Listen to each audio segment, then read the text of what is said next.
ఇక్కడ ఈ తెలంగాణలో కావచ్చు, ఈ దేశంలో కావచ్చు, ప్రజలంతా కూడా అలా ఆరోగ్య పరిస్థితులు బాగాలేకపోయినా, లేకపోతే సడన్గా ఏమన్నా ప్రమాదాలు జరిగినా, మేము తీసుకున్నటువంటి పాలసీ మాకు ఏదో చేస్తుంది అని చెప్పేసి చాలామంది కూడా హెల్త్ ఇన్సూరెన్స్లు తీసుకుంటూ ఉంటారు.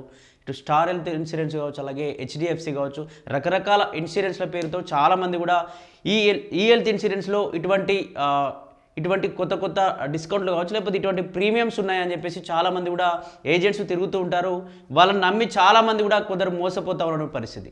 ఇక్కడ మేము నిన్న ఒక ఇష్యూని టేకప్ చేయడం జరిగింది. అది స్టార్ హెల్త్ ఇన్సూరెన్స్లో ఒక మొహమ్మద్ అలీ అనేటువంటి వ్యక్తి, తనకి 3 పిల్లలు, తన భార్యకి వెన్నుపూసలో పెయిన్ వస్తుందని చెప్పేసి యశోద హాస్పిటల్లో జాయిన్ చేస్తే వాళ్ళు పేషెంట్ని ఇన్ చేసుకొని లోపల ట్రీట్మెంట్ స్టార్ట్ చేశారు. వాళ్ళు హెల్త్ ఇన్సూరెన్స్ ఉంది అని చెప్పేసి వాళ్ళు చెప్పడంతో హెల్త్ ఇన్సూరెన్స్ ఉంది కాబట్టి స్టార్ హెల్త్ డబ్బులు ఎటు పోవులే అనే దాన్ని సానుకూలంగా స్పందించి ఆమెకి ట్రీట్మెంట్ చేసిన పరిస్థితి. ఇక్కడ ఇన్పేషెంట్ అయిపోయిన తర్వాత దాదాపు ఇతను 4 సంవత్సరాల నుంచి కూడా ఈ ప్రీమియం చెల్లిస్తూ ఉన్నాడు. ఈ 4 సంవత్సరాల వరకు కూడా చెల్లిస్తూ ఉన్నాడు. ఇప్పటికీ ప్రతి సంవత్సరానికి 22,000 చొప్పున కూడా ఇతను ప్రీమియం చెల్లిస్తూ ఉన్నాడు. ఇప్పటికీ హాస్పిటల్లో ట్రీట్మెంట్కి అయినటువంటి ఖర్చు 1,81,000 ఖర్చు అయితే, స్టార్ హెల్త్ ఇన్సూరెన్స్ దగ్గరికి పోతే పలానా మా భార్యకి ఇలా జరిగింది, యశోద హాస్పిటల్లో ఉంది, ఈ ట్రీట్మెంట్ అయిందని చెప్పేసి దాని ట్రీట్మెంట్ సంబంధించినటువంటి లిస్ట్ మొత్తాన్ని, ఆ పత్రాల మొత్తాన్ని తీసుకెళ్ళి ఆ స్టార్ హెల్త్ ఇన్సూరెన్స్ ఆఫీస్లో చూపిస్తే, లేదు మేము అంతా ఇవ్వలేం, మేము ఇప్పుడు అసలు డబ్బులు ఇవ్వలేం మీకు అని చెప్పేసి అతన్ని భయభ్రాంతులకు గురి చేసే ప్రయత్నం, పోలీసులను పెట్టి బయటకి వెళ్ళగొట్టే ప్రయత్నం, రాత్రి వరకు, అంటే 10 గంటలకు వస్తాడు మేనేజర్ మాట్లాడు, 11 వస్తాడు, 12 అంటూ కూడా రాత్రి వరకు అతను వెయిట్ చేయించి అందరూ బయటకు వెళ్ళిపోయిన తర్వాత షట్టర్స్ క్లోజ్ చేసి అతని లోపలనే ఉంచి లైట్స్ అన్ని ఆఫ్ చేసి సెక్యూరిటీ కూడా ఇబ్బంది పెట్టినటువంటి ప్రయత్నం. అంటే ఒక్కడే ఉన్నాడు, ఒక్కడే బాధితుడు వచ్చాడు అని చెప్పేసి అతను ఏం చేస్తాడులే అని చెప్పేసి వాళ్ళు అసలు పట్టించుకునే ఆ పాపన కూడా పోలే. తన భార్య ఇంకా యశోద హాస్పిటల్లోనే ఉంది. దాదాపు 4-5 రోజులు అవుతోంది, తిప్పుకుంటూ ఉన్నారు ఆఫీస్కి. వచ్చినప్పుడల్లా మేనేజర్ లేడు అని, లేకపోతే రేపు రాపు అని, ఇవి సంతకాలు కావాలి, చాలా టైం పడుతుంది అని చెప్పేసి తిప్పుతూ 4 రోజుల తర్వాత సరే 1,81,000 మేము ఇవ్వలేము కానీ 45,000 మాత్రమే ఇస్తాం అని చెప్పేసి దాటవేసే ప్రయత్నం. ఓన్లీ 45,000 శాంక్షన్ అయింది మీకు ప్రీమియం, మీ కట్టిన దానికి 45,000 మాత్రమే ఇవ్వగలం, ఆ ట్రీట్మెంట్కి మేము ఇవ్వలేము అని చెప్పేసి ఏదో ఒకటి చెప్పి 45,000 ఇచ్చి ఆ తప్పించుకునే ప్రయత్నం కూడా జరిగినట్టుగా అక్కడ కనిపించింది. అంటే ఇంకా తన భార్య అక్కడే ఉంది హాస్పిటల్లోనేమో, యశోద హాస్పిటల్లో, అవి కార్పొరేట్ హాస్పిటల్స్, ఖచ్చితంగా డబ్బులు ఇవ్వందే పేషెంట్ని బయటకు పంపారు. ఇక్కడ ఖచ్చితంగా 1,81,000 కట్టాల్సిందే, మీ భార్యను మేము బయటకు ఇస్తామని చెప్పేసి హైటెక్ సిటీ యశోద హాస్పిటల్ వాళ్ళు చెప్పడం. ఇతనేమో ఆవేదన చెందుతూ, అతను ఒక కూలీ డైలీ లేబర్గా పనిచేసినటువంటి వ్యక్తి, తనకు 3 పిల్లలు ఇంటి దగ్గర, భార్య యశోద హాస్పిటల్లో, ఇతను మాత్రం పాలసీ ఆఫీస్ చుట్టూ తిరుగుతూ ఉన్నాడు. స్టార్ హెల్త్ ఇన్సూరెన్స్లో మేము అడిగే ప్రయత్నం చేసినా కూడా కనీసం ఆ మేనేజర్ కావచ్చు ఎవరు కూడా ముందుకు రాని పరిస్థితి. మీడియా వచ్చింది మాట్లాడండి అంటే మా మేనేజర్ లేడు అని ఒకరు చెప్పడం, లేదు ఇతనికి శాంక్షన్ చేసిన ఏజెంట్ రాలేని ఒకరు చెప్పడం, ఈ విధంగా అర్ధగంట అంటూ దాటవేసే ప్రయత్నం జరిగింది. అతను చెప్తున్నాడు ఆవేదన ఏంటంటే, నేను దాదాపు చాలామంది చెప్పారు, ఏజెంట్ వచ్చి నా దగ్గరికి వచ్చి చెప్పిండు స్టార్ హెల్త్ ఇన్సూరెన్స్ తీసుకుంటే ఖచ్చితంగా పూర్తిగా క్లైమ్ అయిపోతుంది, అసలు ఎటువంటి ఇబ్బందులు, ఎటువంటి ఇన్స్ట్రక్షన్స్ కూడా ఉండవు, అందులో దీనికి ఇవ్వరు దానికి ఇవ్వరు అని ఏముండదు, ఏ ప్రాబ్లం అయినా ఎటువంటి సర్జరీ అయినా ఖచ్చితంగా డబ్బులు ఇస్తారు, ప్రీమియం మొత్తాన్ని 100% చెల్లిస్తుంది స్టార్ హెల్త్ ఇన్సూరెన్స్ చెప్పి నాకు ఏజెంటు అన్ని మాటలు చెప్పి నన్ను నమ్మించాడు అని చెప్పి తను ఆవేదన చెందుతూ ఉన్నాడు. ఇప్పుడు ఆ ఏజెంట్ కూడా ఫోన్ లిఫ్ట్ చేయడు, మేనేజరు టైంకు రాడు, ఏమన్నా అక్కడ మీడియా వెళ్ళి మాట్లాడినా, ఇతర వెళ్ళి మాట్లాడినా, అక్కడ ఏదైతే అతను ఒక్కనికే కాకుండా ఇంకా 2-3 బాధితులు కూడా అక్కడ వచ్చి కూర్చున్న పరిస్థితి. సేమ్ మాకు కూడా ఇలానే జరిగింది, కానీ మేము ఒంటరిగా ఏం పోరాటం చేయగలం అని చెప్పి, మేము ఏం చేయగలం, ఎందుకంటే మధ్యతరగతి వాళ్ళం, బీద వాళ్ళం, మేము వాళ్ళతో ఎక్కువ అది చేయలేం కదా, ఎన్ని ఇస్తే అని తీసుకొని వెళ్ళిపోయే వాళ్ళం అని చెప్పేసి ఆ 2-3 దాదాపు ఒక 4-5 కూడా అక్కడ జామై బైఠాయించిన పరిస్థితి.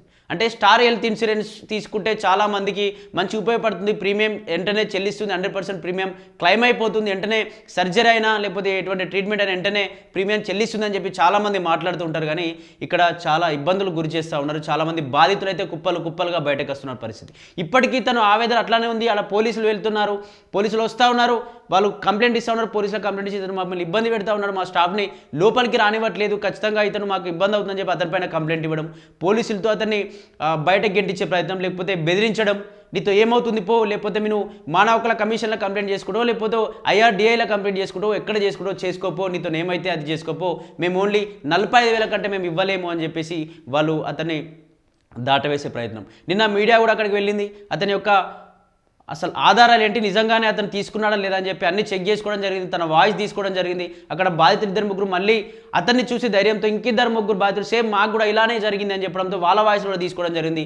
తీసుకున్నా కూడా అసలు మేనేజర్కి ఫోన్ చేసి మాట్లాడినా అసలు కాల్ లిఫ్ట్ చేయడు. లోపల ఉన్నటువంటి వాళ్ళని అడిగితే లేదండి మాకు జాబులు పోతాయి, మేము ఇన్వాల్వ్ కాలేము అని చెప్పడం. అక్కడ ఉన్నటువంటి సెక్యూరిటీయే మేనేజర్గా ఫీల్ అవ్వడం, అతనే డోర్లు పెట్టేసి మిమ్మల్ని రానియం అది అని చెప్పేసి ఫీల్ అవ్వడం, నన్ను కెమెరాలో చూపించకండి అని చెప్పి ఫీల్ అవ్వడం. ఇదేదో సినీ ఇండస్ట్రీలో హీరోలాగా ఫీల్ అయినట్టు అనిపించింది. హీరోలాగా అనిపించి నాకు బాగానే ఇచ్చేసాం అనుకో, ఇలా ఫీల్ అవ్వడం ఎందుకు? అసలు దీనికి సంబంధించి మేనేజర్ అసలు అర్ధగంట తర్వాత వస్తాను, గంట తర్వాత వస్తాను, వెయిట్ చేయండి అనడం. అలా మార్నింగ్ 10కి వెళ్తే 2 వరకు కూడా అక్కడే మీడియా వెయిట్ చేసినా కూడా ఎవరు రాలే. పోలీసులకు కూడా చెప్పినాం, ఖచ్చితంగా ఇతను కంప్లైంట్ ఇస్తాడు, బాధితుల పక్షాన మేము ఖచ్చితంగా పోరాటం చేస్తాం. ఎందుకంటే స్టార్ హెల్త్ ఇన్సూరెన్స్ చాలా లక్షలు వేల మందిలో కూడా స్టార్ హెల్త్ ఇన్సూరెన్స్ తీసుకున్నారు. వాళ్ళు అందరూ కూడా ఎటువంటి ఇబ్బందులు పడుతారు ఎవరికి తెలియదు. అందరూ మధ్యతరగతి బీద వాళ్ళే ఉంటారు కాబట్టి ఇన్సూరెన్స్ తీసుకునే వాళ్ళు ఖచ్చితంగా ఎవరు ముందుకు రాకుండా భయపడాల్సిన పరిస్థితి ఉంటుంది. కాబట్టి వాళ్ళు ఎవరు రాకుండా ఇప్పుడు పెద్ద ఎత్తున కుప్పలుగా బయటకు వస్తూ ఉన్నారు. కానీ ఖచ్చితంగా స్టార్ హెల్త్ ఇన్సూరెన్స్ కూడా దీనికి సంబంధించి అసలు ఏంటి నిజంగా ఇన్స్ట్రక్షన్స్ ఏంటి, అతను కూడా మొహమ్మద్ అలీ కూడా చెప్తాడు నాకు అసలు ఎటువంటి ఇన్స్ట్రక్షన్ చేయలేదు, ఈ ట్రీట్మెంట్కి మేము డబ్బులు క్లెయిమ్ కాదు అని చెప్పి ఏది చెప్పలేదు, అన్నిటికీ ఇస్తామని చెప్పి సంతకం పెట్టించుకున్నారు తప్ప అసలు నాకు ఇప్పటికీ ₹1 కూడా వాళ్ళ దగ్గర నుంచి రాలేదు అని చెప్పేసి అలీ ఆవేదన చెందుతా ఉన్నాడు.